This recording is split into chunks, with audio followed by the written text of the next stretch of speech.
Time right now, 7:42. Thanks for waking up with us, getting a live look over Stearns Wharf. And the holidays are a busy time, as we all know, and it can sometimes take a toll on relationships.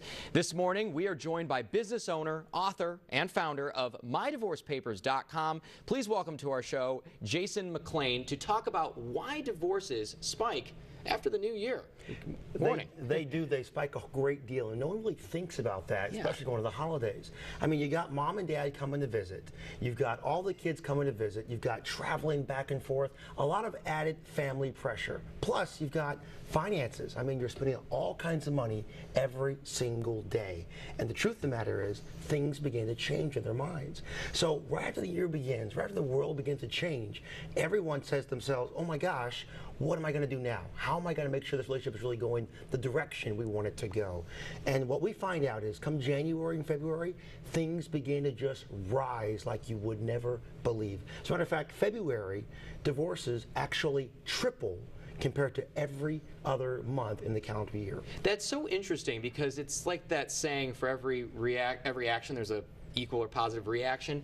And it seems like the holidays are a time of year, and Valentine's Day, where there's a lot of proposals. Yeah. So on the flip side, you're having an increase in negative pressure that's leading to divorces. Well, you know, a holiday and a marriage and a relationship, they're all kind of different things. But people confuse the idea that the love they have for mom and dad and their spouse and their friends on the holidays is equal to the love they have for each other when they're not in a holiday. So proposals begin to pick up. People begin to say to each other, listen, I really, really, really want to be with you on this time of the year. But the truth is, all those pressures begin to change everything step by step and day by day. All right, so January becomes the really busy season for you. This is where things are going to start really picking up. Yes, the phones are going to go off the hook day in and day out because people are changing their minds. Things aren't exactly perfect when it comes to the end of a holiday season. The bills come due, the taxes come due, the W-2s come in the mail, the 1099s come in the mail.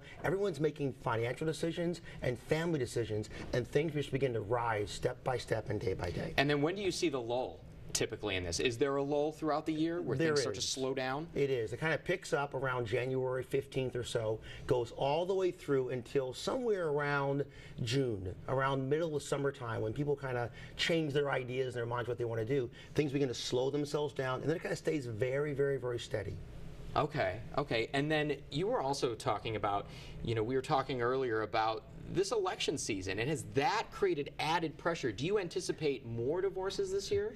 You know, I tell you, we went through all 50 states. We managed to look at this for the past 15 years, actually, who is going through a divorce, who's filing it. Is it a man or is it a woman? Well, states that kind of turned blue or red, we found an increase in divorce filings for those which were blue states versus red states based on how that election went. I even got people coming to our website saying to us, listen, I am going to file for divorce because he voted for Trump or she voted for Hillary. And believe it or not, those aren't valid reasons for filing for a divorce, but we've gotten them sent over more time than you can imagine. Now, are there any signs people can look out for when a spouse is considering it, or is it always, are people broadsided? You know something? No one's ever truly broadsided when the marriage comes to an end. I mean, it's been brewing for years or months or days. You know something is coming. So if you're in one of those positions where you say to yourself, listen, right now I'm a little bit afraid because we've had a rocky or a difficult holiday season, and I wonder if I'm going to get one of those notices literally from my website that says I'm filing for a divorce. Well, take a deep breath, slow down, and realize one simple truth.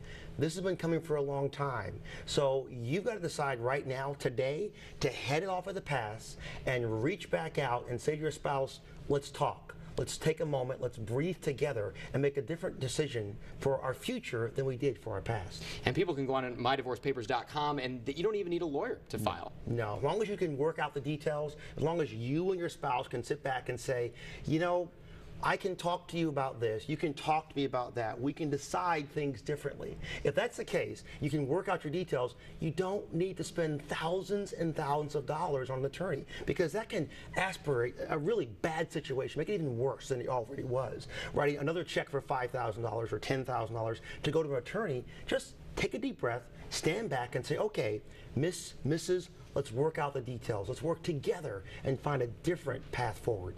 All right, and then you also have a couple books that are going to be coming out later this year for people that are going through that transition, that have just maybe gotten a divorce or something. You want to talk quickly about that? Yeah, sure, 100%. After 15 years of seeing almost every person you can imagine going through a divorce case all day long, I wrote a book called Life Can Change, Turning Obstacles into an Opportunity. And literally, it's about making a difference in your own life, making the path you want to have as straight and narrow as it possibly can, because life changes every single day. And your decision, your choice, is to make a decision right now as to where you want to be tomorrow and begin putting steps towards it right now today. Great advice, and I think that would be such a great book as people are going through that transition, a very tumultuous time emotionally for everyone else. Jason, I want to thank you so much for being here today. Jason McClain, everybody.